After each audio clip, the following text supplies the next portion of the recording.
जोहार, मैं शीतल बोर से आदिवासी हिस्ट्री पॉइंट पर आप सभी का स्वागत करती हूँ। आज मैं आप सभी से बहुत सारी बातें करने आई हूँ और बहुत सारी बातें आपको आज बताने आई हूँ और सबसे इम्पोर्टेंट मुझे आप सभी की मदद चाहिए है। तो मेरा आज का आप सभी से बातें करने का जो भी रीज़न है वो है एक इम्पॉर्टेंट टॉपिक, जो कि ये जो नाम है एका जननायकाच्या शोधाची कहानी, यही आज का मेरा टॉपिक है। और ये एक छोटी सी किताब है जो कि बाबा भान जी ने लिखी है और ये बहुत ही प्रसिद्ध लेखक है। और ये किताब लिखने के लिए उन्होंने बहुत सारी मेहनत की है, बहुत ही ज़्यादा मेहनत की है और तब जाके इस किताब को उन्होंने लिखा है। और इस किताब के सिर्फ 2 पन्ने में पढ़कर आपको सुनाने वाली हूँ। जैसे कि मैंने आपको बताया कि ये किताब मराठी में लिखी हुई है, तो मैं इसका मतलब आपको बता दूँ। एका जननायकाच्या शोधाची कहानी मतलब एक जननायक की खोज की कहानी। तो चलिए अब हम जानते हैं, आगे आते हैं मेन टॉपिक पर। हमें जानना है वीर क्रांतिकारी इंडियन रॉबिन हुड तंटा भील के फांसी के बारे में। जैसे कि हम सब जानते हैं कि उनको 4 दिसंबर 1890 में फांसी हुई थी। तो चलिए जानते हैं कि बाबा भान जी ने उन 2 पन्नों पर ऐसा क्या लिखा है जो अब मैं आपको सुनाने जा रही हूँ। मैं आपको शॉक करने के लिए तैयार हूँ, तो क्या आप सुनने के लिए तैयार है? शायद बिल्कुल। सबसे पहले बाबा भान जी औरंगाबाद के न्यायालय में निकाल पत्र की नोंद रखने वाली कार्य पद्धति जानने के लिए औरंगाबाद के जिला न्यायालय के अधीक्षक से मिले। ब्रिटिश काल से निकाल पत्र एक रजिस्टर में नोंद करके रखने की कोर्ट की कार्य पद्धति थी। निकाल पत्र के 2 भाग होते थे, एक ए भाग और दूसरा बी। ए भाग में मूल निकाल पत्र मतलब मेन रिजल्ट ऑफ कोर्ट और दूसरे बी भाग में सबूत होते थे। उन्होंने कहा कि अपने कोर्ट में मतलब औरंगाबाद के कोर्ट में 150 साल के पुराने निकाल पत्र अभी भी सुरक्षित है और तंटा भील के 100 साल पुराने निकाल पत्र आपको आसानी से मिल सकते हैं। जहां उनको फांसी हुई थी वहां के जिला न्यायालय के रिकॉर्ड में आप ढूंढ सकते हैं। इन सभी के बीच पत्र व्यवहार के जरिए भोपाल के भारत सरकार के नाट्य और गीत विभाग के उपसंचालक श्री विजय कुमार गवई से जबलपुर के ज्येष्ठ नाट्यकर्मी धर्मराज जायसवाल, ये नाम बिल्कुल आपने याद रखना है, ठीक है। जबलपुर के ज्येष्ठ नाट्य कार्यकर्मी धर्मराज जायसवाल का पता और टेलीफोन नंबर मिला। जबलपुर पहुंचने के बाद न्यायमूर्ति अधिकारी जी का मतलब टेलीफोन नंबर ढूंढकर उनको फ़ोन किया।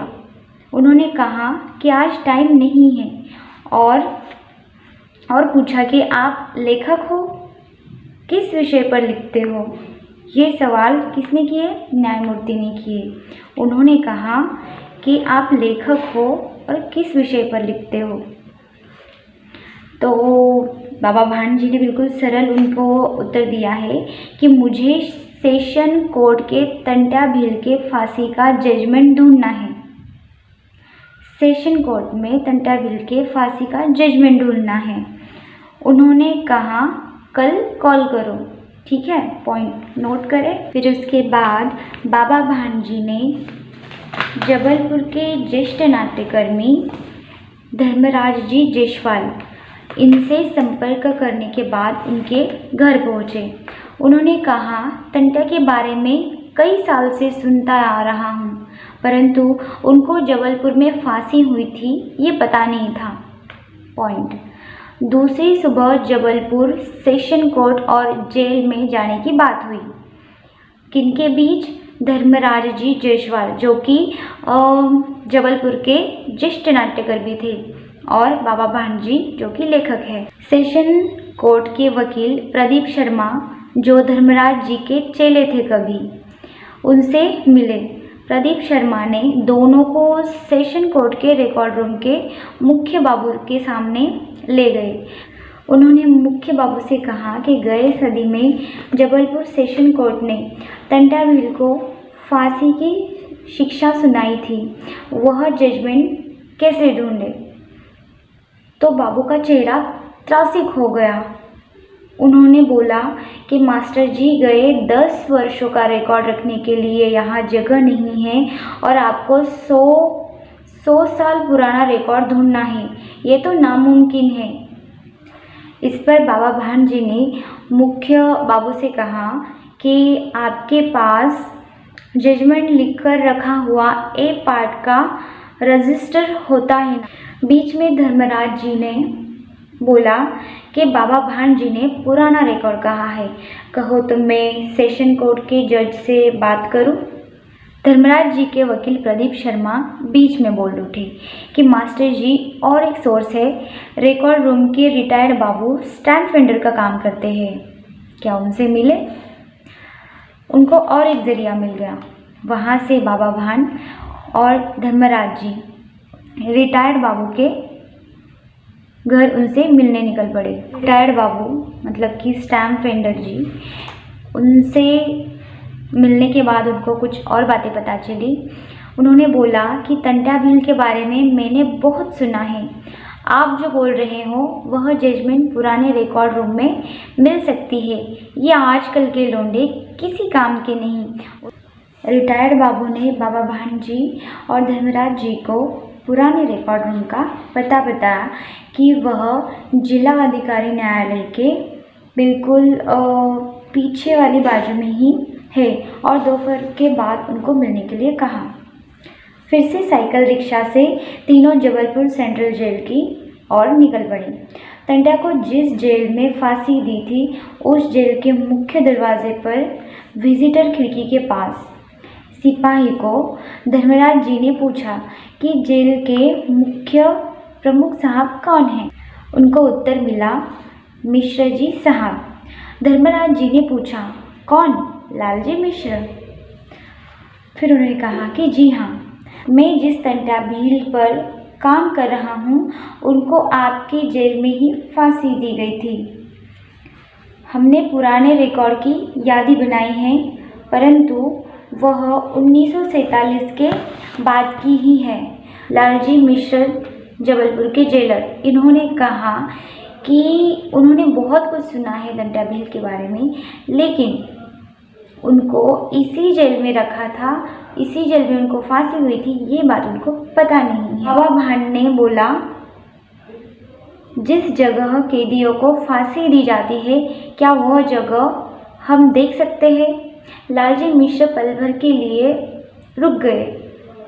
उन्होंने कहा कि आप इतना अच्छा काम कर रहे हो तो चलो देख लो, ठीक है। उसके बाद सिपाही वहाँ आ गए।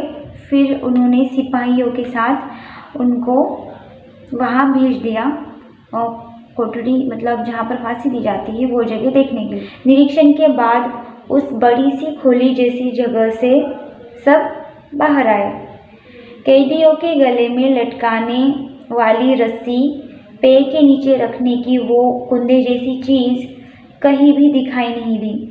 सिपाही से इस बारे में पूछने को उनका मन हुआ, लेकिन फिर उन्होंने सोचा कि इसको अब कहाँ से पता रहेगा, तो इससे पूछ के क्या फ़ायदा।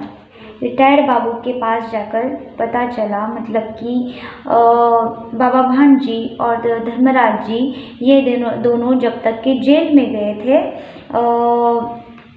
जेलर से मिलने के लिए, तब तक इन्होंने पुराने रिकॉर्ड रूम में जाकर मतलब जानकारी निकालने की कोशिश की, वो सब ढूंढने की कोशिश की। तब ये पता चला कि पुराना रिकॉर्ड वहाँ के जो भी अफसर है, जो भी वहाँ पर कार्यकारी है, जो भी है, उन्होंने वहाँ पर दवा न छिड़कने की वजह से वहाँ पर सब कुछ मतलब जो कीड़े होते हैं वो जो कागज़ खाते हैं, फिर मिट्टी होती है, जो कीड़े खाते हैं कागज़ को, उनसे मतलब उद्ध्वस्त हो गया है। और बाकी का जो बचा हुआ था, जो भी पेपर्स बचे हुए थे, तो उनको जला दिया गया है। एक अच्छे काम में मैं आपकी मदद ना कर सका, इस बात का मुझे अफसोस है, बाबू ने कहा। जबलपुर छोड़ते हुए दिल निराशा से भरा हुआ था, परंतु धर्मराज जी ने कहा, प्रयत्न करते रहिए, एक ना एक दिन आपको सफल होना ही है। अगर मुझे कुछ जानकारी हासिल हुई तो मैं ज़रूर आप तक पहुंचाऊंगा। एक दिन ज़रूर कुछ ना कुछ मिलेगा टंट्या के फांसी के बारे में, ये आशा लेकर वो जबलपुर से निकल गए। इस वीडियो को बनाना या इस वीडियो के ज़रिए आप तक इस जानकारी को पहुंचाना, मतलब इसका बस एक ही उद्देश्य है कि मतलब कोर्ट या जेल, जबलपुर के कोर्ट में या जेल में ऐसा कोई भी एविडेंस क्या सच में उपलब्ध नहीं है, क्या सच में कोई भी जानकारी वहाँ अवेलेबल नहीं है, क्या कोई भी जजमेंट वहाँ पर नहीं है, टंट्या भील या फिर अदर 120, 130 या 100 साल पुराने रिकॉर्ड्स क्या वहाँ पर सच में मौजूद नहीं है। मैं चाहती हूँ कि बस मुझे वो जानकारी सही से मिले और इससे हमें कम से कम उनकी पुण्यतिथि तो हमें ज्ञात रहे कि नहीं यही ओरिजिनल पुण्यतिथि है। क्योंकि मैं सिर्फ एक सच बात को सामने लाना चाहती हूँ कि एग्जैक्ट क्या हुआ था, क्योंकि हर कोई तरह तरह की बातें करता है कि उनको फांसी के बाद वहाँ पाताल पानी में और रेलवे ट्रैक के पास फेंक दिया गया था उनके शव को।